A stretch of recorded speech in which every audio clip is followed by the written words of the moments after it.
오늘 이제 새로운 교회 기독교 세계관 특강 우리가 5주 동안 진행을 했다가 오늘이 이제 그 마지막 시간인 하나님 나라 완성에 대해서 함께 우리가 살펴보려고 합니다.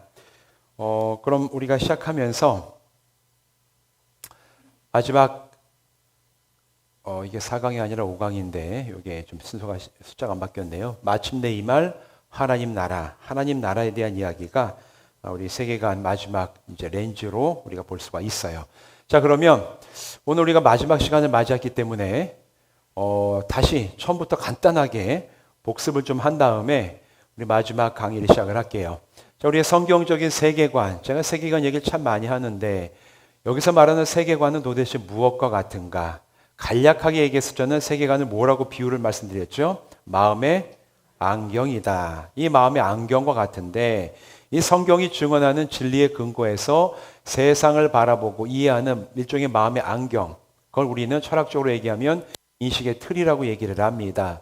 그래서 마음의 안경처럼 안경은 쓰고 있으면은 잘 보이죠. 근데 쓰는 사람은 사실 안경을 쓰고 있는지 의식하지 못할 때가 대부분이에요. 그것처럼 모든 사람은 다 각자의 이 마음에 세상을 보는 안경이 있는데 내가 어떤 안경을 가지고 세상을 보는지를 인식하지 못하고 살아가는 사람이 사실 대부분입니다. 그러나 내가 어떤 안경을 내 마음에 쓰고 있는지에 따라서 그 사람이 쓰고 있는 안경이 색깔이 들어가 있다면 이 세상은 그 색깔대로만 보인다 해서 내가 쓰고 있는 마음의 안경 세계관이 어떤 것인지를 알아야지 내가 지금 세상을 보는 게 바른 것인지 색깔이 들어간 것인지 아니면 좀 뭔가 수정할 필요가 있는 것인지를 알 수가 있다. 이렇게 말씀을 드렸어요. 우리가 안경을 볼 때 안경을 쓰는 이유는 세상을 볼 때 상이 정확히 안 보이기 때문에 안경을 쓰는데 이 안경을 써도 때로는 안경의 초점이 어긋나거나 정확히 하지 않으면 안경 써도 안 보일 때가 있잖아요. 그래서 마음의 안경, 성경적인 세계관은 우리가 눈이 안 보일 때 무슨 안과나 안경점에 가서 우리의 시력을 교정하는 것처럼 성경의 진리를 렌즈를 삼아서 우리 마음의 안경에 세상을 성경적으로 볼 수 있는 정확한 초점을 맞추기 위해 여러 가지 렌즈가 필요한데 그 중에 제일 중요한 것은 성경이 말하는 4개의 렌즈를 가지고 우리의 마음의 안경을 삼는 것이 제일 중요하다 말씀을 드렸습니다. 자, 그 4가지 렌즈가 뭐라고 말씀드렸죠? 우리 같이 크게 한번 읽어보실까요? 시작. 창조, 타락, 구속, 하나님 나라. 이렇게 이 4가지 진리가 우리의 세상을 보는 마음의 안경의 교정 렌즈가 돼서 하나하나가 정확하게 초점이 맞춰져야지 그 사람은 세상을 창조하신 그 목적대로 온전하게 볼 수가 있다. 말씀을 드렸어요. 중요한 것은 4개가 다 바르게 끼워져야 돼요. 창조는 난 창조에 대해서는 좀 감이 있어 이렇게 얘기하는데 타락에 대해서는 별로 내가 아는 게 없고 그때 초점이 망가진다. 그러면 그게 제대로 작동 안 하기 때문에 성경적인 세계관은 제대로 작동이 안 될 수가 있어요. 중요한 것은 이 4개가 우리의 이 마음의 안경에 정확하게 교정할 수 있도록 끼워져야 되는데 하나하나가 모두 제대로 작동할 때에만 그때만 제대로 된 영적인 시선을 가지고 세상을 볼 수가 있다. 이 4가지는 여러분 항상 기억하셔야 됩니다. 첫째, 창조. 2번째, 타락. 3번째, 구속. 4번째, 오늘 나눌 얘기가 하나님 나라. 이렇게 해서 4개의 렌즈는 꼭 필요하다. 자, 그러면 창조의 렌즈가 내가 이걸 잘 몰랐는데 내가 성경이 창조하심이 진리가 돼서 나의 이 마음의 안경에 정확하게 자리를 하면 창조의 렌즈를 통해서 난 세상을 볼 때 무엇을 볼 수가 있을까? 강의의 요약이죠. 맨 마지막 시간마다 했던 하나님께서 창조하신 온 세상을 보면서 경이로움을 느낄 수 있어요. 사실 경이로움 느낀다는 것은 우리가 감정적인 면에 있어서 나에게 이 창조의 렌즈가 제대로 회복이 됐는지 안 됐는지를 분별할 수 있게 해주는 굉장히 중요한 기준점 중에 하나예요. 여러분 최근에 이거 참 경이롭다. 경이롭다 뭔지 아시죠? 경이롭다, 놀랍다 아주. 정말 대단하다. 이런 걸 느끼게 했던 대상이 있습니까? 노을. 너무 아름답고 보면 하나님 지으시. 요즘에 이제 노을의 철이 돌아왔죠. 가을도 노을이 이제 많이 지고 미세먼지가 들어오면 노을이 예쁘게 집니다. 이제 미세먼지 반사가 돼가지고 노을의 계절이 이제 곧 찾아와요. 자, 노을이면 너무너무 아름다워요. 요즘에 이제 해가 구름이 좀 있고 해가 그 아래로 내려가면 구름이 빨갛게 물드는 거 보면 굉장히 아름답고 경이로움. 또 어떤 경이로움 뭔가 이렇게 느끼게 했던 경이로움 어떤 게 있어요? 우리 남자분들은 자녀를 출산했을 때 아내가 출산한 그 자녀를 처음 봤을 때 느낌이 어떠셨어요? 기억도 안 나죠? 내가 언제 봤는지 내가 얘가 언제 이렇게 자랐지 이제 어떠셨어요? 어떠셨습니까? 봤을 때 사람 나올 애가 나왔구나 이제 그리고 이제 아십니까? 아니면 사실 굉장히 신비해요. 사람이 태어난다는 건 굉장히 신비한 일입니다. 뭐 사람뿐만 아니라 생명 자체가 굉장히 신비하죠. 그래서 우리 어르신들, 우리 권사님들 중에서 이제 동물들 키우시는 분들 보면 그냥 뭐 동물이 동물 낳는 것 같은데 그 동물이 낳는 과정 하나하나를 보면 이거 생명이 태어난다는 건 굉장히 신비롭고 이제 우리는 사람이니까 사람 얘기를 하면 지난번에 이제 인간에 대해서 말씀드릴 때 인간의 사람 세포 하나에 DNA가 있다고 말씀드렸잖아요. DNA는 염기체를 구성하고 있는 이제 단백질의 띠입니다. 이게 과학자들은 별걸 다 해요. 그래서 이게 사실 어른이 돼서 난자와 정자가 합쳐지면은 임신이 되잖아요. 그런데 사실 보면은 이게 정확하게 염색체 반 이렇게 X자 모양으로 되어 있는 요렇게 만나 있는 거 요렇게 하나인데 요렇게 만나 있는 염색체들이 이제 임신에 수정이 될 때 이게 분리가 됩니다. 불리면서 이게 실타래로 쭉 풀려요. 이게 누가 짜부당겨서 푸는 게 아니에요. 이게 자기가 풀리는 겁니다. 이게 세포 안에서 풀려가지고 염색체가 보면은 풀린 이 띠 사이에 단백질이 막 있는데 이게 정확히 반이 떨어져 나가고 이제 난자 있는 거 반, 정자 있는 거 반이 정확히 맞아요. 그래서 다시 묶입니다. 이게 꽈배기처럼 다시. 이게 일어나 이 과정이. 이 과정이 뭐냐면 양쪽에 있는 염색체를 받아가지고 새로운 염색체가 만들어져서 이게 이제 최초의 세포가 수정란이잖아요. 이제 이게 수정란이 돼서 엄마의 자궁에 착상이 되면 그게 자라나는 거예요. 그래서 사람을 보면 자식을 보면은 요 놈은 엄마 닮은 것 같고 요 놈은 아빠 닮은 거. 근데 자라다 보면 또 갑자기 아빠 닮았던 애가 엄마 닮기도 하고 엄마 닮았던 아이들이 또 아빠를 닮기도 하고 자라면서 계속 얼굴이 바뀌고 그러잖아요. 그렇게 된 것이 이게 정확하게 염색체는 꽈배기처럼 꼬여 있는데 이게 풀리고 엄마 염색체 반을 뚝 잘라가지고 오고 아빠 염색체가 딱 DNA가 맞춰가지고 그게 다시 꽈배기처럼 꽈지고 나면 이게 정보 아닙니까? 이게 인간의 정보에 맞춰서 사람의 형상과 뭐 이런 기능들이 다 이제 개발이 돼요. 신체 기능까지도 다 거기서 어떻게 보면 이제 어느 정도 영향을 굉장히 많이 받는데 그래가지고 그런 과정을 의사들은 과학자들은 다 촬영을 해요. 이렇게 풀리는 과정. 안 잡아당겨도 풀려. 안 묶고도 이게 다시 꼬여져.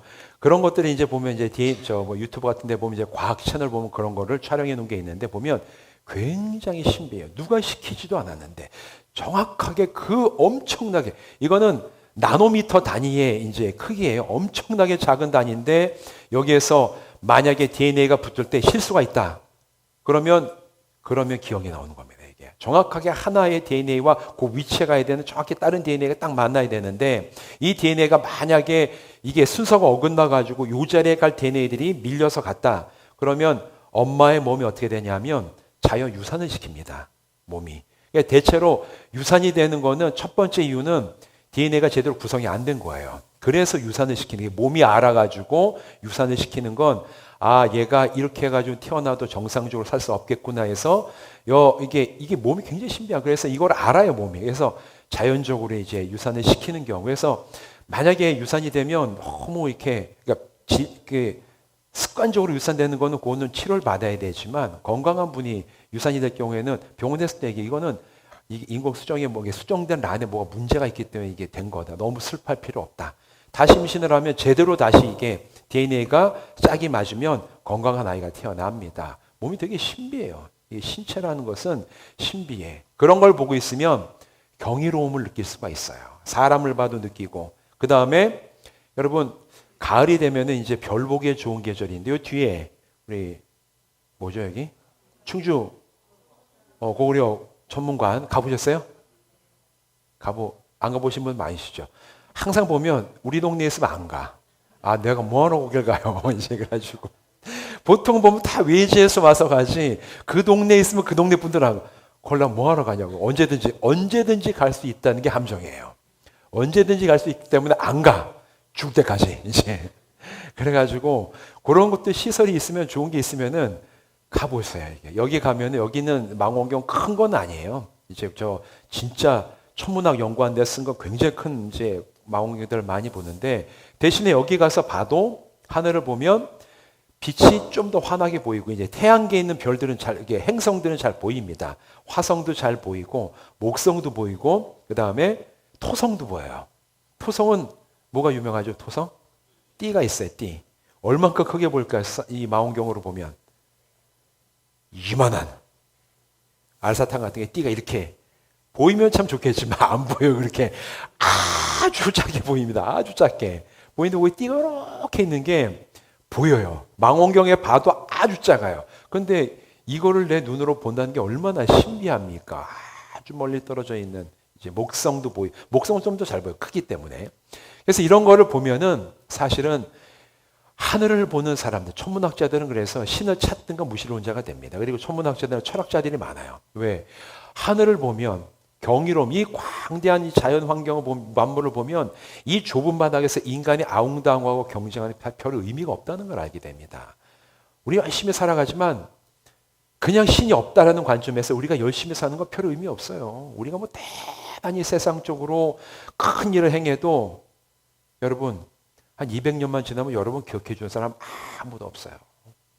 대단한 업적을 이순신 장군처럼 외놈들을 아주 사그리 수장을 시켜버리는 그 정도 해나 몇백 년 가도 이게 기억을 해주는 거지, 내가 내 능력 갖고 대단한 일을 해도 사실은 우리 자식 세대 넘어가면 조상에 대해서 생각해주는 후손도 없습니다. 인간의 인생은 인간만 놓고 보면 되게 허무해요. 근데 이 천문학자들은 그걸 아는 거예요. 이 어마어마하게 넓은 세상 속에 인간이 가지고 있는 이 작은 이 존재 아무것도 아니구나. 대신에 이게 하나님이 지으신 세상임을 알고 보는 사람은 거기에서 하나님을 보게 되고 하나님의 솜씨를 보게 되고 그 솜씨를 통해서 내가 하나님을 닮아 창조됐다는 게 얼마나 경이로운가. 이거를 발견할 수 있는 그 첫 번째 렌즈가 뭐냐? 창조의 렌즈가 우리에게 제대로 끼워지고 작동을 하면 알 수가 있다는 거예요. 특히 이제 사람을 볼 때 하나님의 형상을 담고 있는 영적이면 뭐죠? 존엄한 존재로 인정하면서 내가 사람을 보게 된다면 그 사람의 눈은 이미 창조의 렌즈가 제대로 씌워진 줄로 믿습니다. 그래서 하나님께 선하게 창조하신 세계 속에 자신에게 주어진 소명에 생각하고 그것대로 살아나가려고 하는 그런 사명감과 의지와 열정이 생기게 돼요. 여러분, 창조의 렌즈를 여러분 분명하게 회복하시기를 주님의 이름으로 부탁을 드립니다. 자, 두 번째 렌즈는 뭡니까? 타락이에요. 이거 다 나오는 내용이죠. 타락의 본질은 하나님을 떠났다는 거예요. 하나님을 떠났다는 얘기는 원래 아담과 하와가 에덴 동산에 있으면서 하나님이 아담과 하와는 대화가 가능한 관계였어요. 그래서 하나님이 주신 명령을 따라서 하라 그린 것은 하면서 내가 그 안에서 풍성하게 살아가면 되고 하지 말라 그린 것은 안 하면 됐어요. 그러면 누가 이 모든 명령의 중심은 누가 내리신 거예요? 판단은? 해도 된다 안 된다 누가 그거 판단 내리신 거예요? 하나님이 내리신 거예요. 하나님이 이 동산에 있는 모든 것들은 네가 사용해도 되고 먹어도 되지만 뭘 하지 마라? 동산 중앙에 있는 선과 악을 알게 하는 열매는 너희가 따먹지 마라. 판단의 기준이 하나님께 있었어요. 그거를 그 판단을 내가 받아들이고 그걸 내가 존중하고 이게 맞다고 생각하고 따라가는 그 모든 그 내에서는 아담과 하와는 걱정도 없었고 사실 영원한 삶을 누릴 수가 있는 그런 특별한 존재였죠. 그런데 죄는 무엇이냐? 하나님을 떠났다는 것은 판단의 기준이 하나님이 아니라 어디로 옮겨왔다? 나에게로 넘겨왔다는 거예요. 그래서 아담이 하와와 함께 있다가 하와가 이 마귀의 유혹을 받아서 이 선과 악을 알게 하는 나무를 열매를 먹게 될 때 그때 하와가 그걸 보면서 뭐라고 얘기하죠? 보암직도 하고 먹음직도 하고 굉장히 좋아 보이는 거예요. 판단의 기준이 어디 있어요? 하와에게 있는 거예요. 내가 해도 괜찮아. 내가 보기에 보암직하고 내가 보기에 괜찮아 보이고, 이거는 하나님이 하고 말라 그게 아니라 내가 하고 싶은 대로 하는 나의 기준으로 오는 게 바로 죄의 본질입니다. 하나님을 떠나서 내가 나의 주인 됐다는 얘기가 바로 그 의미예요. 그리고 나니까 하나님을 떠난 인간은 자기의 탐심을 따라 살아갈 수밖에 없는 죄인된 존재로 전락해버리고 말지요. 탐심을 따르는 삶은 개인의 영역을 넘어서서 자기가 탐심을 따르면은, 이거 뭐 제가 여러 번 말씀드린 건데, 내가 탐심을 따라 사는 삶은 나 혼자 잘 먹고 잘 사는 삶이 아니라 다른 사람의 삶을 파괴하는 경우가 부지기수로 일어난다는 거 우리가 반드시 기억해야 된다. 왜? 죄는, 탐욕을 따르는 이 삶은 죄죠.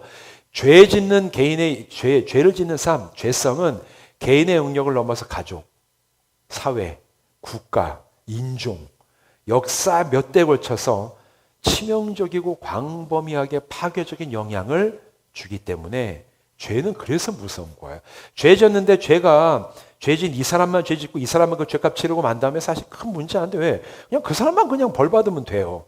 그런데 사회에서 저지르는 온갖 범죄, 사람이 탐심을 따르는 사람의 그 행동에 따른 결과가 그 사람만 벌 받고 그 사람만 죄의 영향을 받고 끝납니까? 그러지 않아요. 그 사람과 관계 맺는 사람, 심지어는 아무나 상관없는 사람, 아니면 국가, 사회, 다른 나라에까지 영향을 미치는 치명적인, 얼마나 치명적이고 광범위한 영향을 미칩니까? 우리랑 같은 말을 쓰고 같은 민족이지만 저 북녘 땅에 사는 북한 주민들 얼마나 비참해요. 그 비참한 상황이 왜 그렇게 비참하게 삽니까?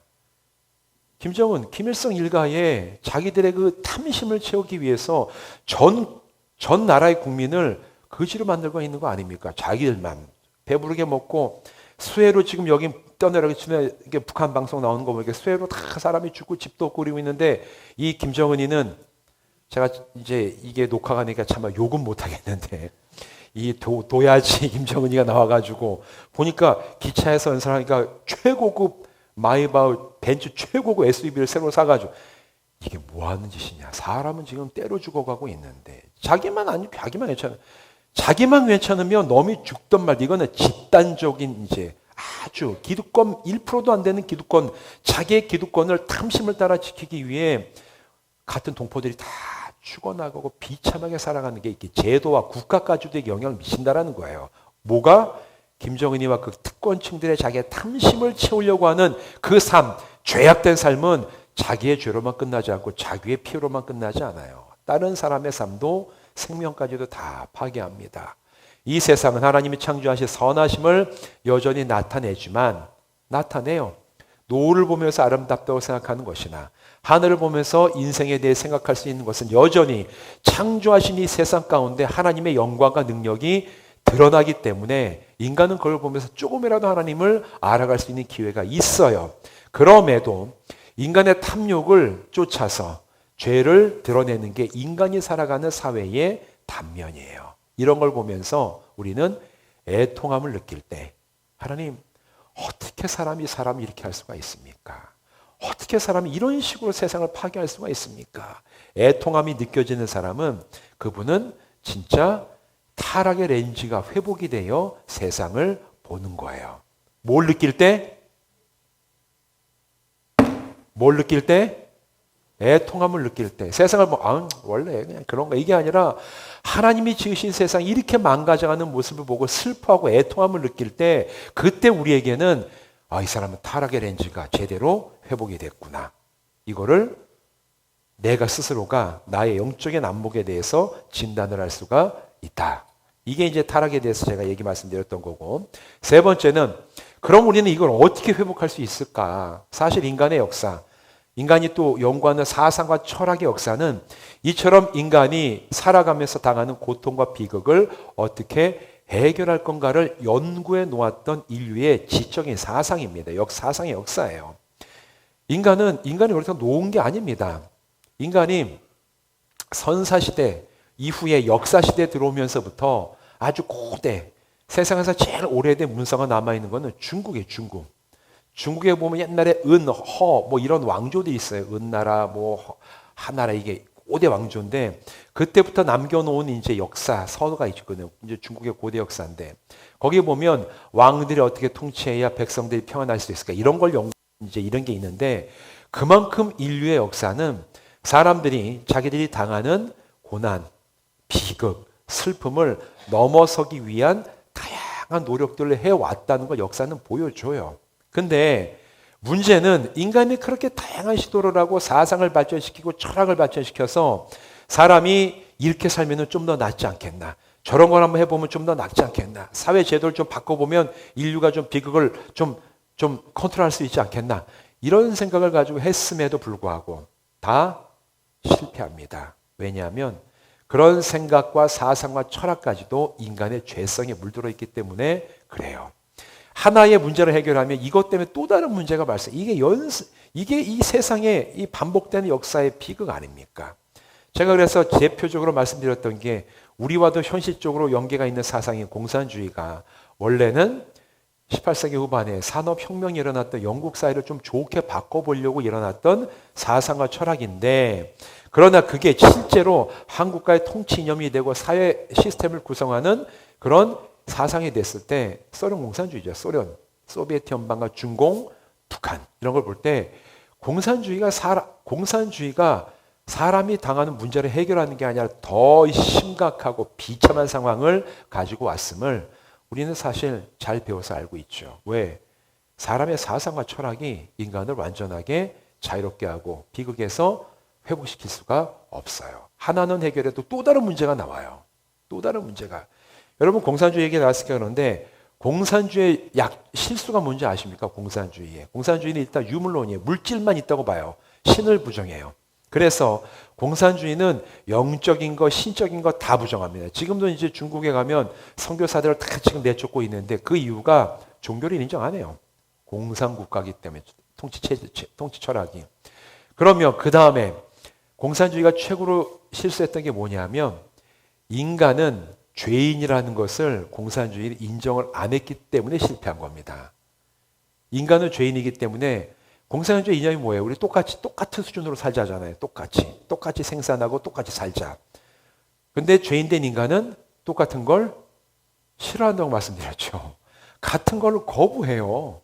인간은 기본적으로 같은 걸 거부해. 나와 저 사람이 나에게 가능하다면 내가 저 사람과 다르게 살고 싶어요. 근데 그게 어떻게 드러나냐? 더 많이 소유하고 개인의 소유욕이에요. 더 많이 내가 높아지려고 하는 성장하고자 하는 욕구가 인간은 기본적으로 다 있어요. 근데 공산주의는 그거를 인정 안 했던 거예요. 인간은 제도적으로 똑같이 생산하고 똑같이 나눠주면 인간은 그걸로 만족하고 살 거라고 생각했던 성선설이 공산주의의 기본 이념입니다. 인간은 시스템으로 바꾸면 바뀐다라고 보는 거예요. 그런데 기독교는 인간을 타락한 인간을 보기 때문에 인간은 기본적으로 죄성이 꽉하다. 그래서 공산주의가 실패했던 이유는 인간은 똑같이 생산해서 똑같이 먹고 살게 되면 어떻게 합니까? 일을 안 해요, 그다음부터. 왜냐하면 내가 50만큼 일을 해도 100만큼 일을 해도 받는 거 똑같은데 어떻게 그 일을 더 합니까? 여러분, 이거 우리 자본주의 사회에서는 상상도 못하는 일 아닙니까? 상상을 하십니까? 나는 일을 안 하고 더 많이 받고 싶어요. 마음으로는 물론 그렇게 하죠. 근데 사회가 살아가는데 우리나라에서 난 일은 안 해도 일 100만큼 한 사람, 나 50만큼 했는데 100만큼 한 사람 똑같이 주세요. 그러면 그래, 가져가. 이렇게 얘기하는 뭐 사업자라든가 그런 분 만난 적 있으세요? 없죠. 성경에는 그런 분이 있어요. 누구죠? 예수님이 그래요. 그래서 값없이 주는 은혜라고 얘기를 하는 거야. 예수님 비유의 말씀 나오잖아요. 밭주인이 나가서 아침 일찍 가가지고 자기의 밭에 일할 사람을 데려다가 일을 시키고 12시에 나가서 만약에 또 있어서 또 데려다가 일을 시키고 마지막에 끝나기 전에 1시간 전쯤에 나가서 보니까 또 있어 또 데려다 시키고 그래서 그 임금을 나눠주는데 맨 처음에 늦게 온 사람부터 나눠주니까 너는 주는 일당을 그대로 다 주는 거예요. 그랬더니만 처음 일찍부터 와서 일하는 사람이 기대를 하죠. 이야, 쟤 보니까 나는 오늘 대박 나겠다 오늘. 그런데 보니까 이 주인이 오더니만 돈을 주는데 어떻게 줘요? 똑같이 줘요. 그랬더니 예산에 뿔이 나요. 아니 왜 나를 더 안 줍니까? 이거는 잘못된 얘기예요. 이거는 잘못된 얘기 아니에요. 되게 타당한 얘기예요. 우리가 살고 있는 사회 시스템 아닙니까? 아침에 와서 일하는 사람과 8시간 일하는 사람과 1시간 일하는 사람이 같게 받는다면 저부터도 그거 인정하지 않을 거예요. 근데 그때 예수님의 비유 말씀에서 뭐라고 얘기합니까? 집주인이 주는 건 내 마음이다. 내가 더 많이 주는 건 나의 너그러움이 드러나는 거지. 네가 나에게 대해서 주장할 수 있는 거는 없다. 이거는 자본주의 사회 경제 시스템을 얘기하는 게 아니라 하나님이 얼마나 은혜로우시고 자비하신가 그 얘기를 하는 거지 이거를 똑같이 공평하게 줘야 된다 그 얘기를 하려고 하는 얘기가 아니에요. 하나님이 얼마나 공의로우시면서 얼마나 자비하시고 많이 기다려주시고 그리고 얼마나 사랑하신 그 얘기를 하는 거지. 자, 여기에서 봤을 때 공산주의 이론처럼 우리는 10시간이라나 1시간이라나 똑같이 받아야 된다. 이거는 성경을 완전히 이상하게 해석을 하는 거죠. 근데 공산주의는 그렇게 했단 말이에요. 실패했어요. 그래서 공산주의는 처음부터 실현될 수가 없는 이상과 철학이었던 거예요. 그런데 이 구속의 렌즈가 이 문제를 해결하는 방법은 성경은 다른 걸 제안을 하죠.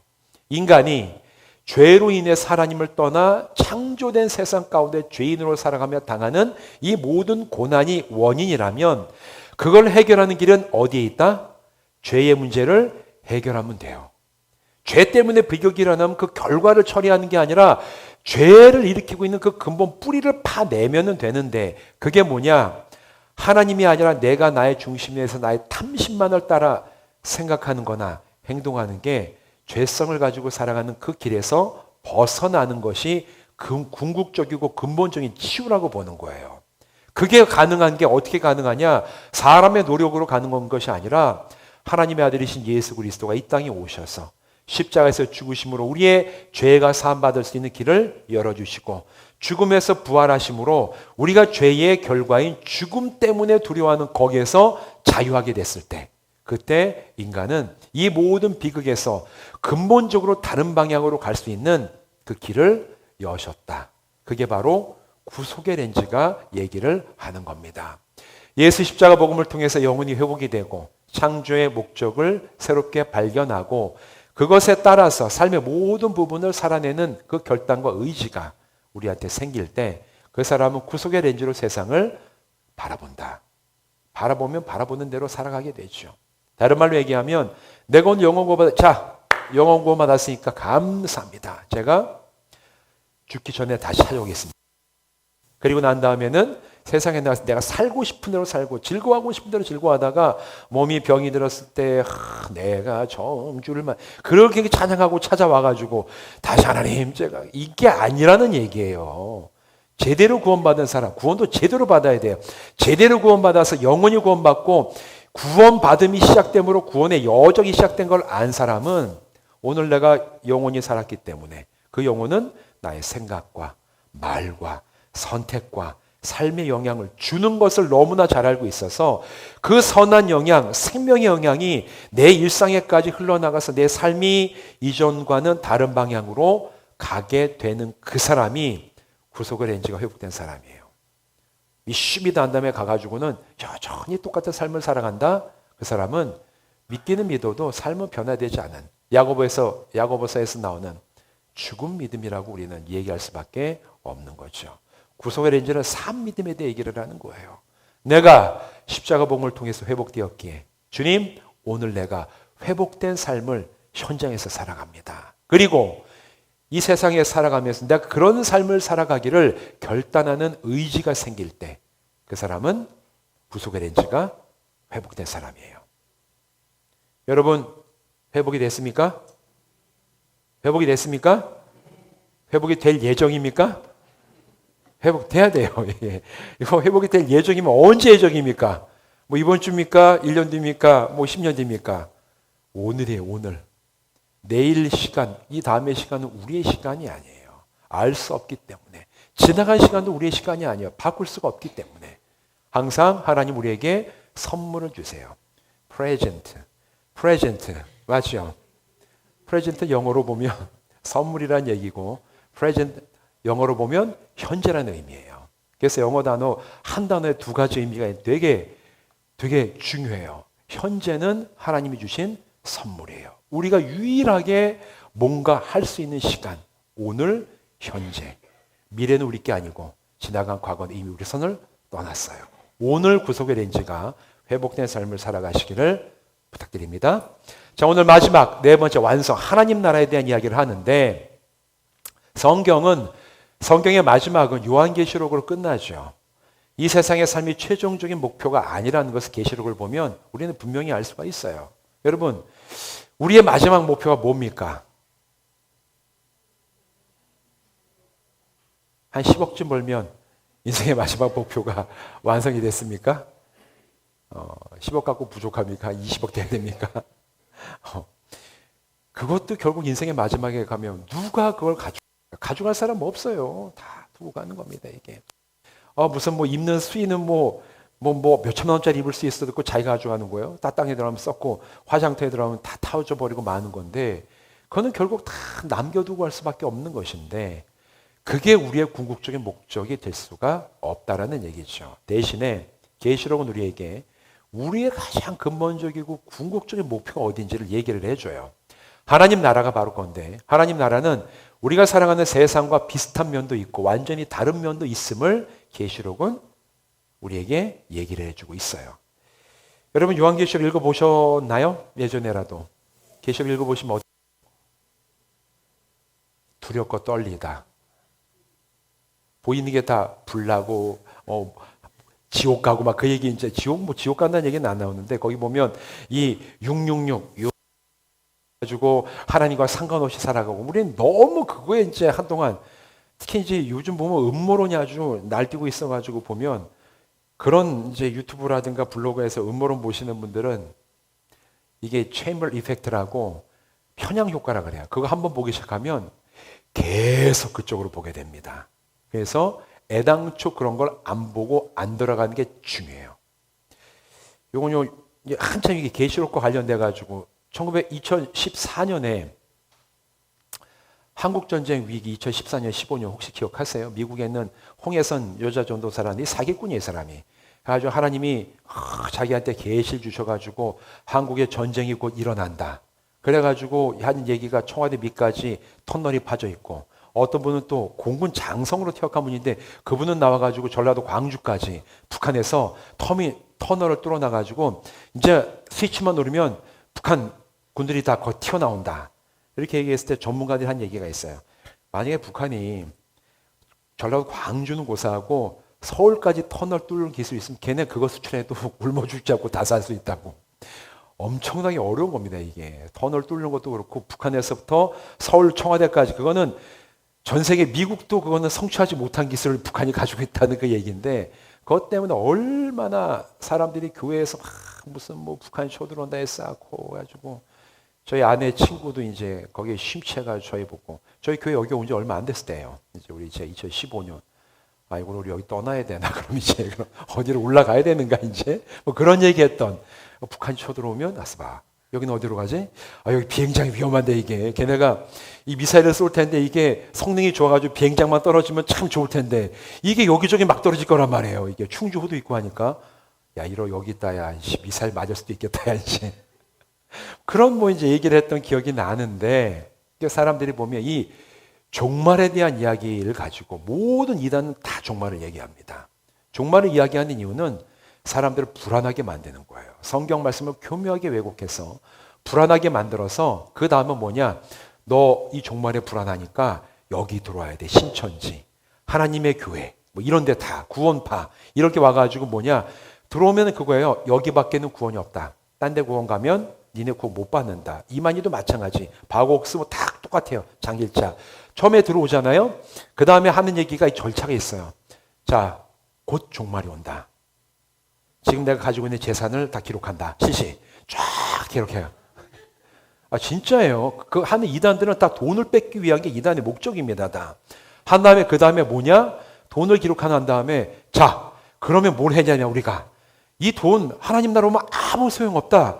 이걸 가지고 우리가 다른 사람을 구원받는 여기로 끌어들여야 돼. 그 다음에 꼭 나오는 게 인센티브가 있어요. 네가 이 사람보다 더 많은 사람을 데리고 오면 너는 구원받은 거야.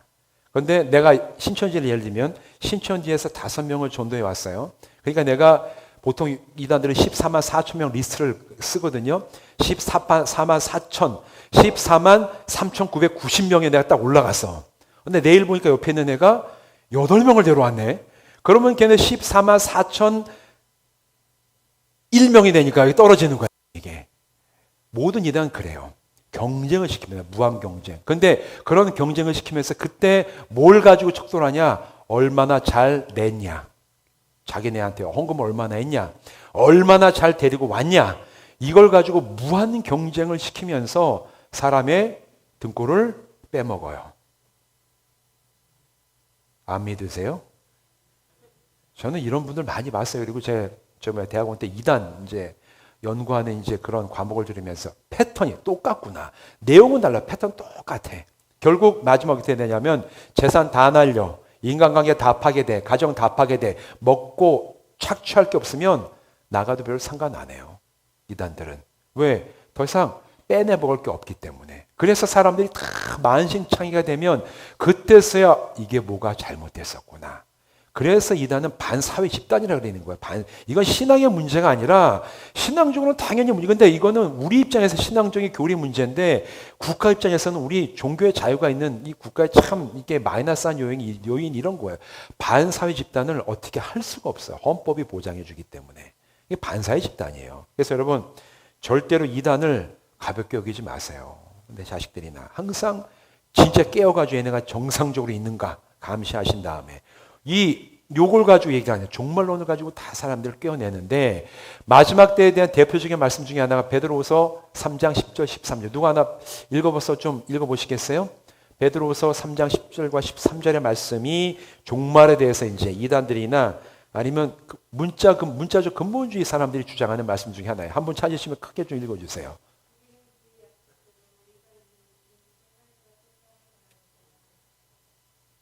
10절부터 13절.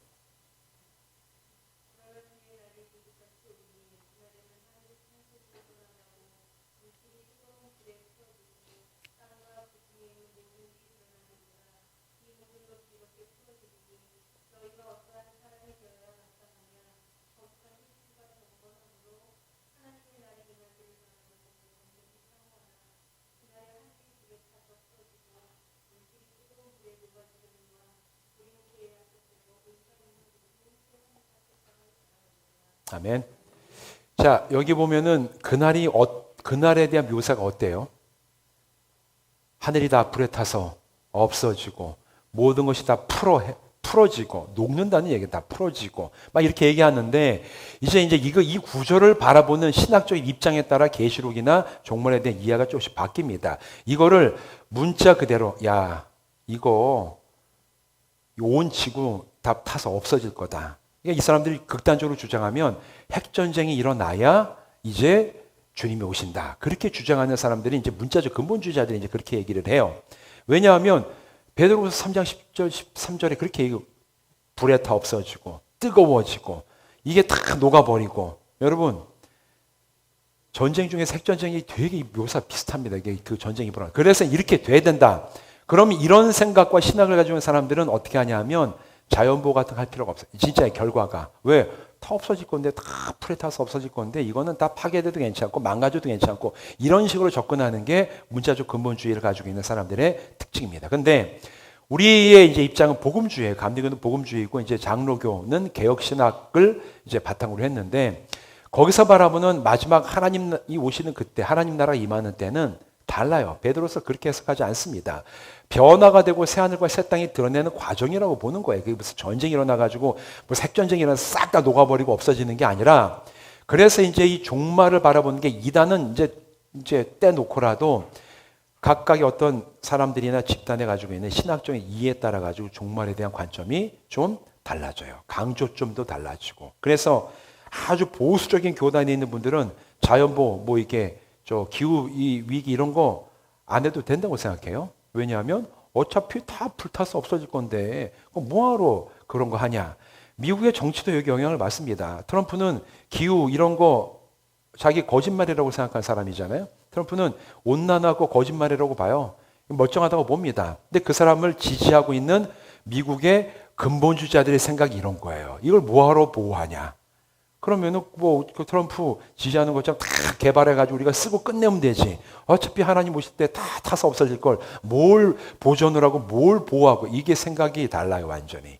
그래서 사상과 그 신학이 다르면 나중에 드러나는 행동과 현상이 달라집니다. 이거 굉장히 중요한 거예요. 근데 우리 대부분은 다 복음주의, 그 다음에 장로교 신학, 개혁주의 신학 가지고 있는 사람들은 이 문자를 이 구절 이렇게 해석을 안 하죠.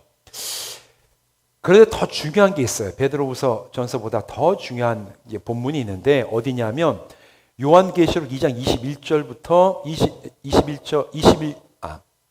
21장 1절부터 4절까지 나오는 말씀이 사실은 훨씬 더 우리에게 중요한 본문의 말씀이에요. 우리 같이 한번 읽어보실까요?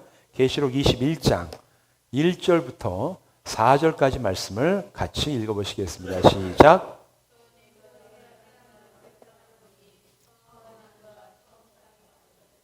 바다도 다시 있지 않더라.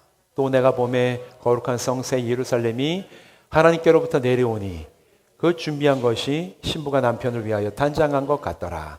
내가 들으니 보좌에서 큰 음성이 나서 이르되 보라, 하나님의 장막이 사람들과 함께 있음에 하나님이 그들과 함께 계시리니 그들은 하나님의 백성이 되고 하나님은 친히 그들과 함께 계셔서 모든 눈물을 그 눈에서 닦아주시니 다시는 사망이 없고 애통하는 것이나 곡하는 것이나 아픈 것이 다시 있지 아니하리니 처음 것들이 다 지나갔음이로라. 아멘.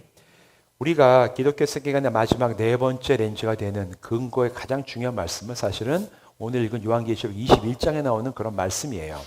이 본문에 나오는 말씀이 완성될 때 하나님 나라에 대한 이 생생한 묘사가 이제 여기에 나오고 있고, 이것을 근거로 해서 이 하나님 나라가 어떻게 성취되는가, 여기에 대해서 우리는 미루어서 부분적으로만 우리는 유추를 해볼 수가 있죠. 전제는 어느 누구도 하나님 나라가 어떤지를 몰라요. 왜? 가보지를 않았으니까.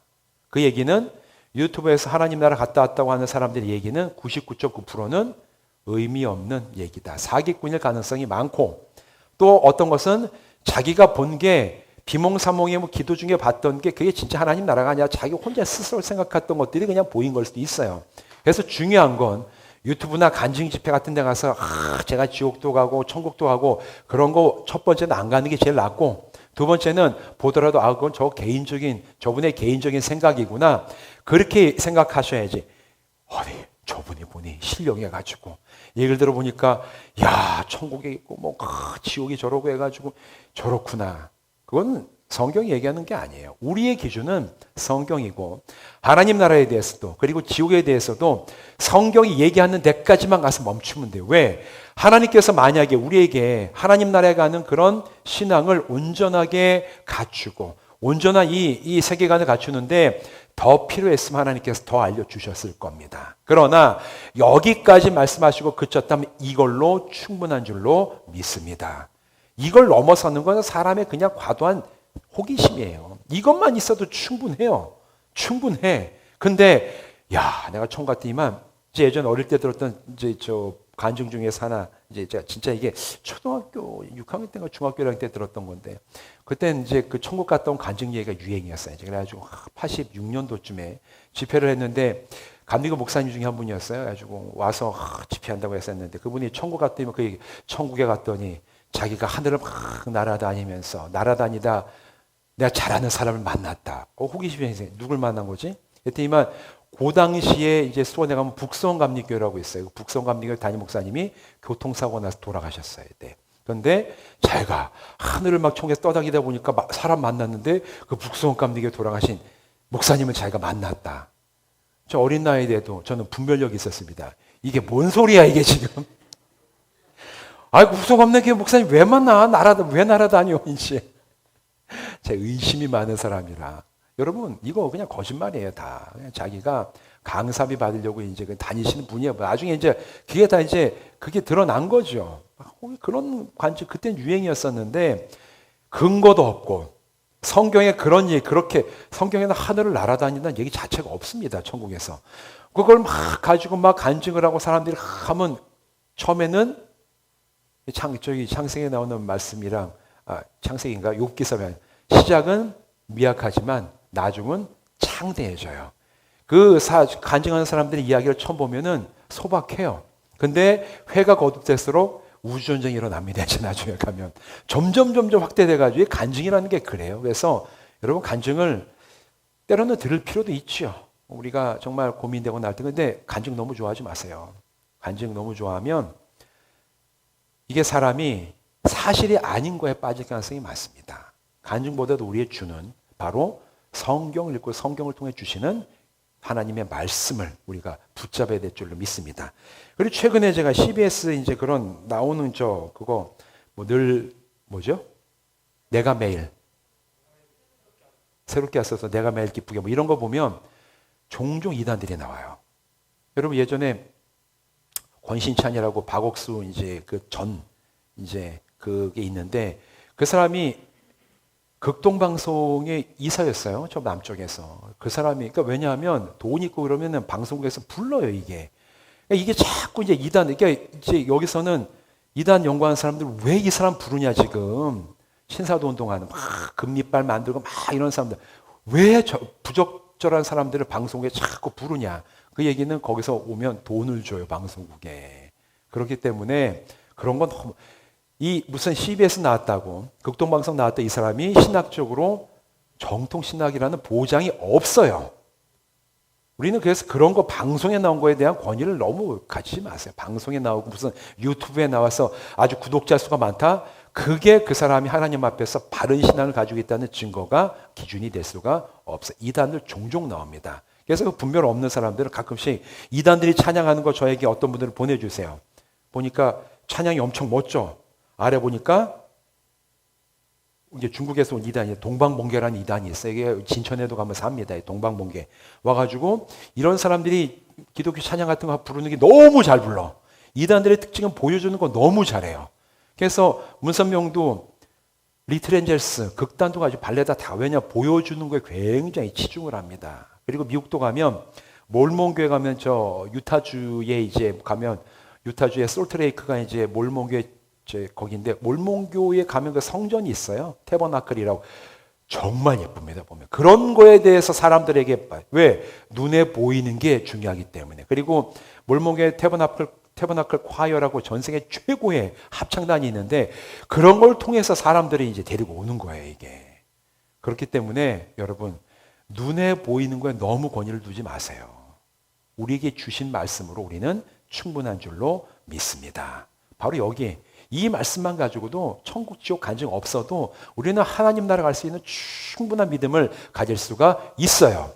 그리고 이 본문에 있는 말씀들을 가지고 우리는 대신에 몇 가지 추론을 해볼 수가 있는 게 하나님 나라 올 때가 예수님의 재림인데 예수 그리스도의 재림은 하나님 나라의 완성이죠. 그렇다면 하나님 나라는 어디에서 완성이 되는가? 계시록 2장이 아니고 21장 2절입니다. 이제 1자가 빠졌어요. 내가 보매 거룩한 성 새 예루살렘이 하나님께로부터 하늘에서 내려오니. 자, 내려오는데 어디로 내려오죠? 어디로 내려와? 하늘에서 어디로 내려와요? 하늘에서 하늘로 내려옵니까? 하늘에서 땅으로 임하는 거예요. 그래서 우리는 임한다라는 얘기를 해요. 하나님의 나라가 임한다. 요게 중요하게 뭐가 나오냐면 휴거라는 걸 아시죠, 여러분? 휴거. 그것도 80년대 한참 유행하던 휴거. 저는 그 휴거 나오는 책 보고 며칠을 잠을 못 잤어요. 야, 나 휴거 안 되면 어떡하지? 이 공부에 쩔어가지고 어린 나이에 그 휴거 666 휴거 책 보면서 보니까 휴거 책 보니 멀쩡하게 공부하고 있는데 다음날에 얘가 어디 갔네. 보니까 하나님 나라 갔대. 나는 뭐야? 이제 7년 대환란을 아주 겪으면서 이것들이 와서 막 지지고 막 어린 나이에 너무 공포스러운 거예요. 내가 이거를 이겨낼 수 있을까 진짜 이게. 제 중학교 때 한참. 그때 저희 아버지가 이제 그때 한참 이제 책 같은 거를 그런 게 막 유행하니까 책을 갖다가 어릴 때 아버지 책을 읽었는데 보니까 지금도 있어요. 대유성 지구의 종말. 대유성 지구가 아까 했대 불타 없어질 것이다. 휴거 안 되는 사람은 그때 다 불타 없어질 것이다. 어린 나이 얼마나 뜨거울까 이게. 그때 그게 유행이었어. 근데 이 종말론을 잘못 이해하면 그리 되는 거야. 하나님 나라에 대해서. 근데 여기 보면 하나님 나라가 어떻게 된다고요?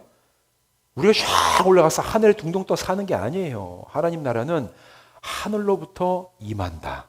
그 얘기는 사실 이게 그렇다고 뭐 어디 공간에 지금 하나님 나라가 떠 있다가 우주선처럼 쭉 임한다는 얘기가 아니라 차원이 다른 차원들이 영적인 차원에서 이제 우리가 실제적으로 신령한 몸을 회복하면 영적인 차원이 있는 게 이 땅에 같이 임할 수 있는 그때가 하나님 나라의 임재라는 거 얘기를 하고 있는 거죠. 사실 인간의 상식을 뛰어넘는 얘기예요. 그래서 우리가 하나님 나라를 보면 예전에 보면 무슨 이제 해외 토픽 보면 천문학자들이 뭐 망원경을 가지고 천체 하다 보니까 목성 뒤에 까만 공간이 있었는데 뭐 배우를 높여 보니까 거기에 천사들이 숨어 있는 걸 봤다. 이런 말도 안 되는 얘기들을 해외 토픽으로 내는 게 저 어릴 때 봤던 되게 충격적이었기 때문에 지금도 기억이 나는 거예요, 그게. 그래서 하나님 나라가 아마도 화성과 목성 사이 어디에 있는 게 요즘에 그런 기사는 안 나와요. 요즘 워낙 천문학이 말달려서 옛날에는 그런 기사가 우리나라 기사 아니야. 미국발 기사예요. 이제 미국에서 이제 그 종말론이 막 유행할 때 이제 있는데 그거는 성경을 아주 이상하게 해석하는 거죠. 하나님 나라는 그런 이 땅에 있는 무슨 3차원 물리 공간에 한정적으로 있는 그런 하나님 나라가 아니에요. 그런 하나님 나라가 아닙니다. 대신에 하나님 나라는 분명하게 이 땅에 임한다. 그러면 이 하나님 나라에서 인간의 상태는 어떨까? 여러분 이게 뭘 묘사한 그림 같습니까? 휴거.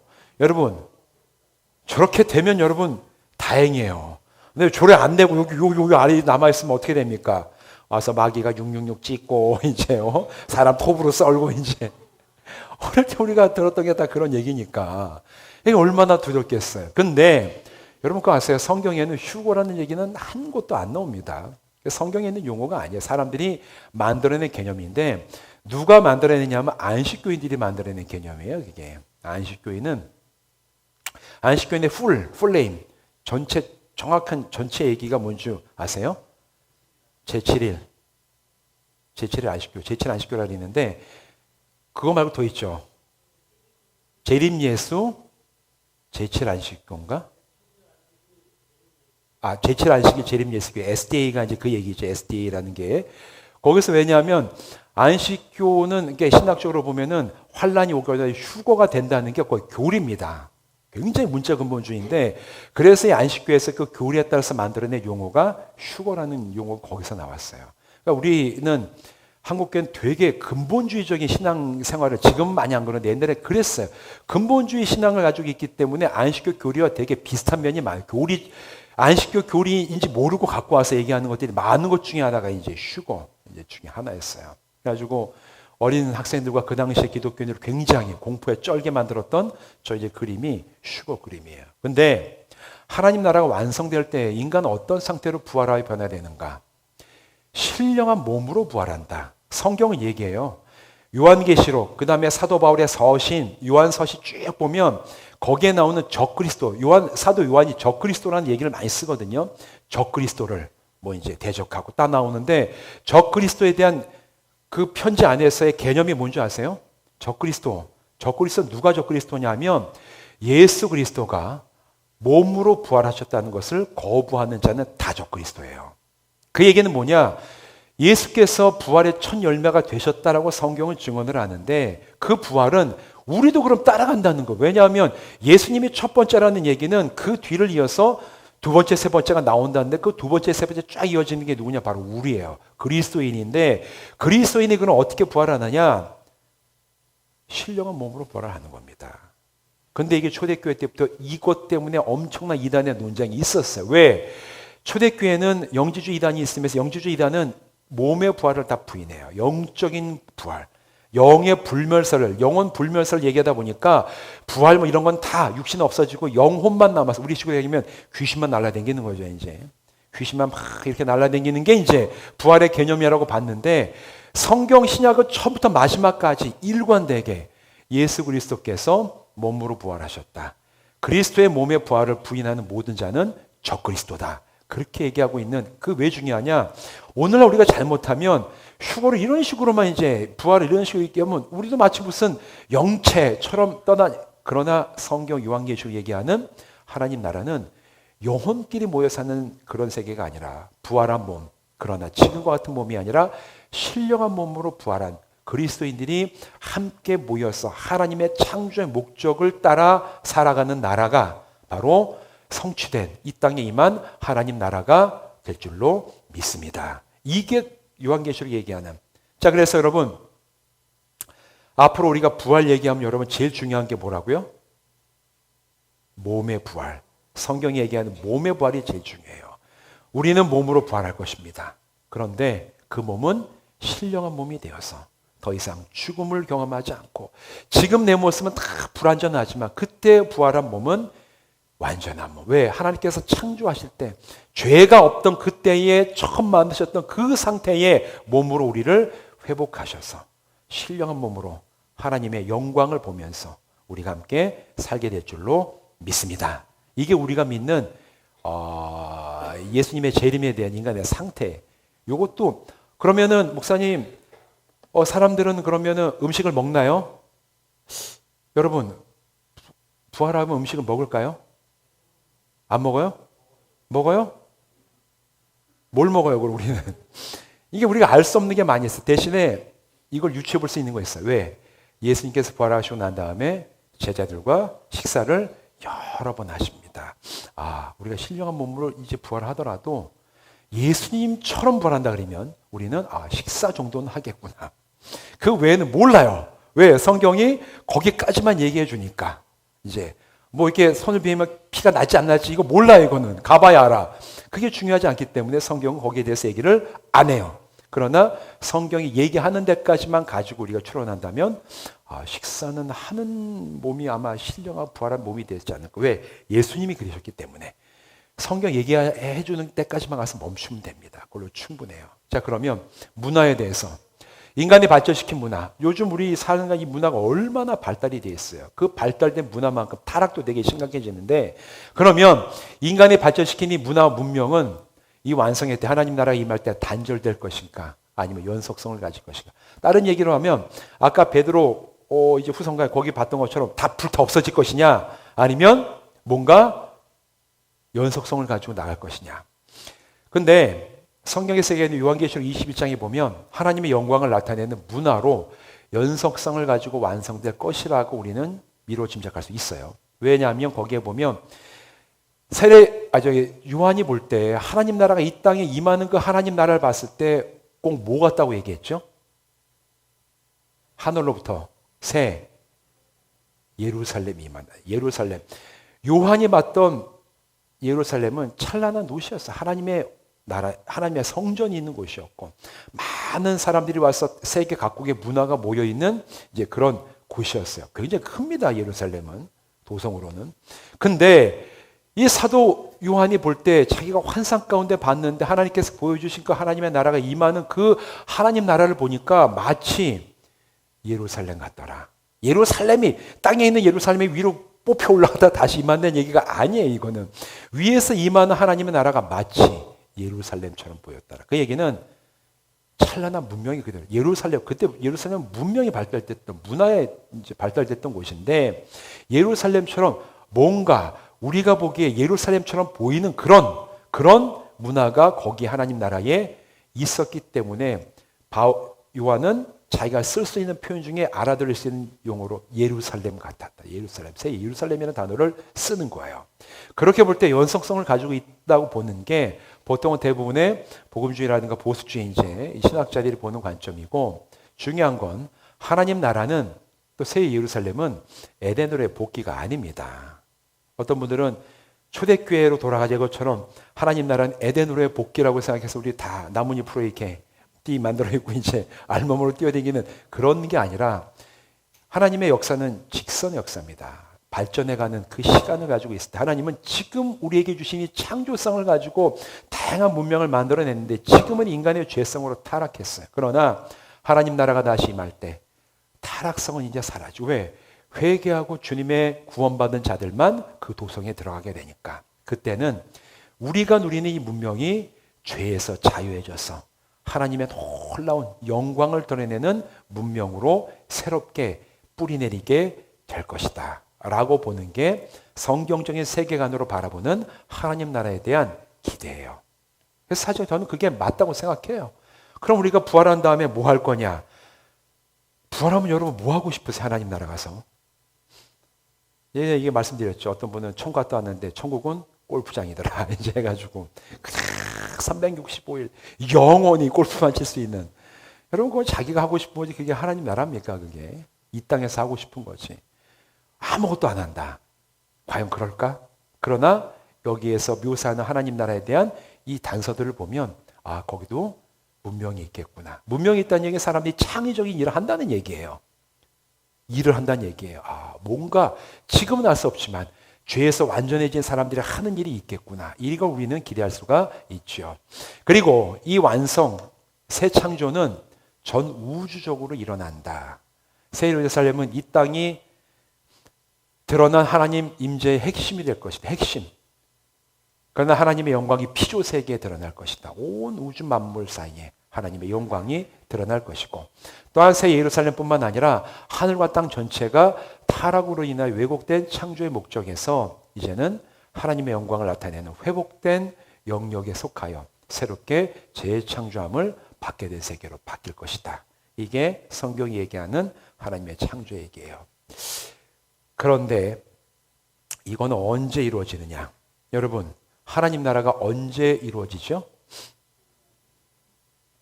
계산 안 해보셨어요? 이 계산을 한번 해보시겠습니까?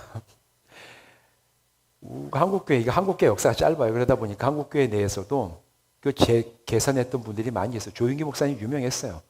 이거를 세대주의 종말론이라 그랬는데, 이거를 한때 80년도에 이제 80년대 부흥에 했던 기록들을 보면 예수님 곧 오신다고 해서 재림 날짜를 막 계산해. 그래서 되게 이단이라고 이제 그때 한참 얘기를 있었는데, 조용히 목사님 같은 사람도 이제 비판도 많이 받는데, 그런 거 하고 대표적이었던 게 이제 안식교에서 얘기하는, 안식교는 교리 자체가 재림을 계산하는 게 교리입니다.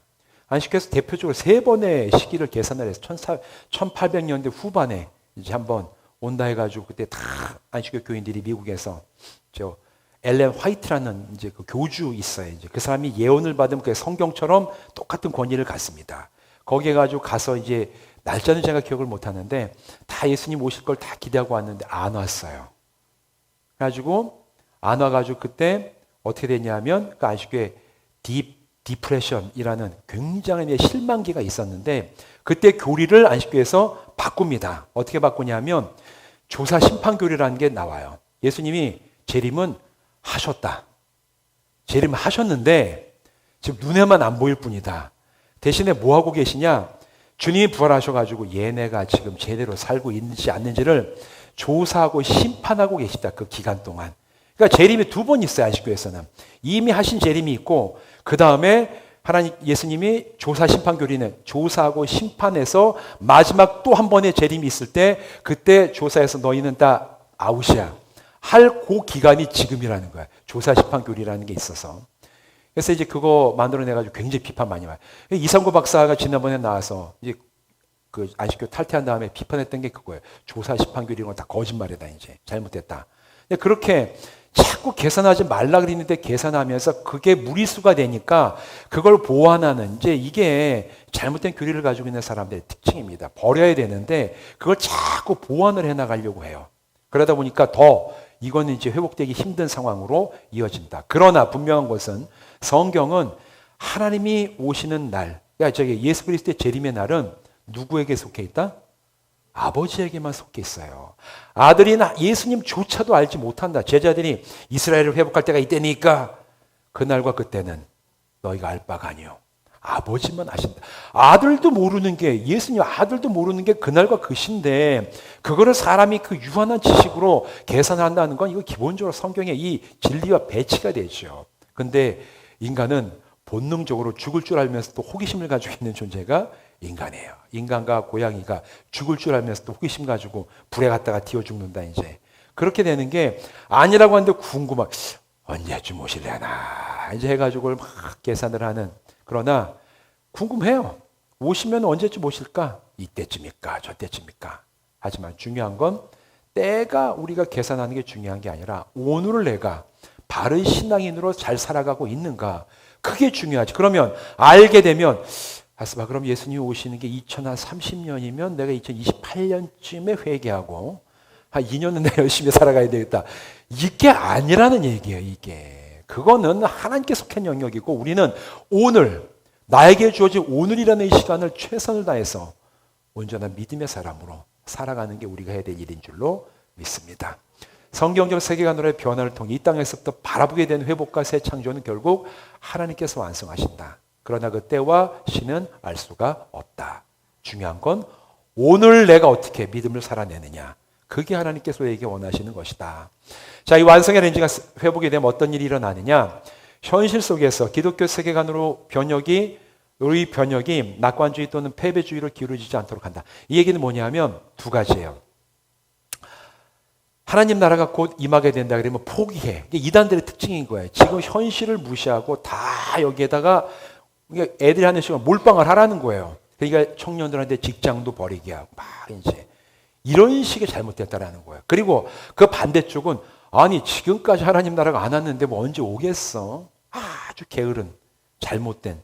그래서 마치 긴장 없이 하나님 나라에 대한 그 긴장 없이 그냥 오늘을 그냥 내가 하고 싶은 대로 살아가는 양극단을 피해야 되는 게 오늘 우리가 살아가지만 하나님 나라가 오늘 당장 내일 온다는 것처럼 해서 모든 현실을 무시하고 거기에만 매달리는 것도 아니고 또 언제 설마 오시겠어? 그게 아니라 언제든지 우리 주님 오실 수 있기 때문에 오늘을 나는 주님을 맞이할 수 있는 바른 신앙을 가지고 살아가기를 원합니다. 중간에 입장을 갖는 게 굉장히 중요한데 이게 되게 힘들어요. 깨어 있어야지만 가능합니다. 그리고 극단적이며 비성경적인 종말론, 하나님 나라에 대한 이해를 피할 수 있게 되죠. 성경적인 세계관, 완성을 성경적으로 이 완성의 렌즈를 갖게 되면 아주 음모론 같은 것들 이런 거 피할 수가 있죠. 그리고 성경이 증언하는 하나님 나라의 온전한 완성을 바르게 이해하며 기대할 수가 있게 됩니다. 결국 성경적 세계관으로 바라보게 되는 완전한 세계는 하나님의 전적인 능력과 은혜와 통치 아래에서만 완성이 될 수가 있다. 우리는 그걸 기대하며 오늘을 살아간다. 어떻게? 성경적인 세계관으로 이 세상을 보면서. 그게 성경이 우리에게 원하는 관점이다. 이거를 확인하실 수가 있어요. 자, 여러분 스스로 한번 보십시오. 주님 곧 오실 거를 믿으십니까? 오시겠나 이제. 그러면 저는 그래요. 하나님, 저 밤에 이제 잠자리 들기 전에 기도하면 하나님, 오늘 밤에 오시더라도 주여 제가 아무 후회 없이 갈 수 있게 하여 주시옵소서. 이게 뭐 제가 목숨이 떠날 수도 있는 것이고 하나님 나라에 임할 수도 있는 거예요. 그거는 알 수 없어요. 요즘에 40대, 50대 심근경색이 엄청 많습니다. 어느 날 제가 안 보이면 하나님께 갈 수가 있어요, 저도. 예.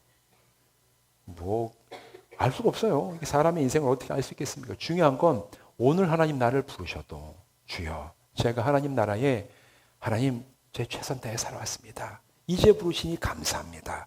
하고 가실 수 있는 준비를 하고 살아가는 게 온전한 그리스도인의 자세인 줄로 믿습니다.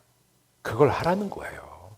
그렇다고 모든 삶을 다 의미 없다는 게 오늘 내가 만나는 사람, 나의 가정, 학교, 직장, 일터 있어. 왜? 거기서 나는 하나님 나라의 삶을 살아야 돼요. 선한 영향을 줘야 돼요. 그러면서 동시에 하나님 부르시면 온전 갑니다. 이런 각오와 결단이 우리에 있을 때 이게 영적인 균형을 잘 맞출 수가 있는 거지. 이거를 없애거나 또 이쪽으로 치우치면 그러면 우리는 균형 없이 잘못된 쪽으로 갈 수가 있다는 거죠.